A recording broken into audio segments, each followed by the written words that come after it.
Dumating na yung tumbler na 25 pesos lang ang isa.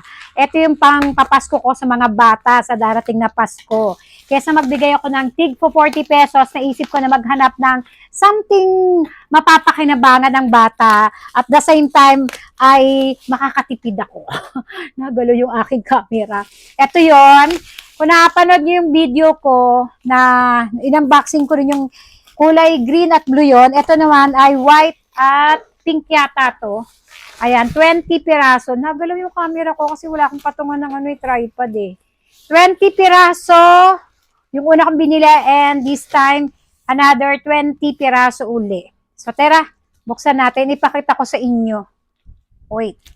Ito karami yung 20 piraso. Pang 40 ko na to, total. So, may darating pa akong dalawang ganito uli.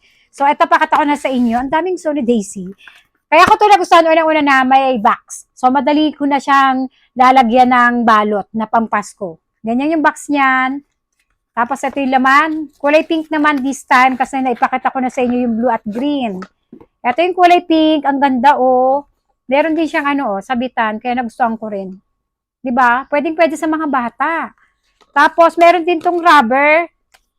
Tak-tak nyo lang kasi yung rubber, hindi pa nalalagay kayo na maglalagay ng rubber. Ilagay nyo na bago pa nyo ibalot kasi nga, pag mga bata baka itapon lang yan. Yung rubber na yun ang gamit ng para hindi mag-leak. Ay, yung loob pala pakita ko sa inyo. Ganyan yung loob niyan.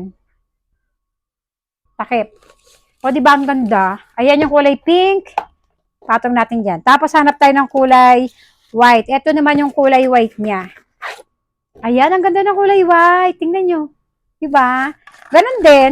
Meron din tong rubber nasa loob. Ayan. Ikabit nyo na. Bago nyo pa ibigay kasi nga baka itapon ng bata. Baka kalain ng bata ay kung ano lang yon. Tapos meron din siyang hawakan. O imagine, 25 pesos lang isa. Meron ka ng tumbler na maganda na pwede mong ibigay sa Pasko.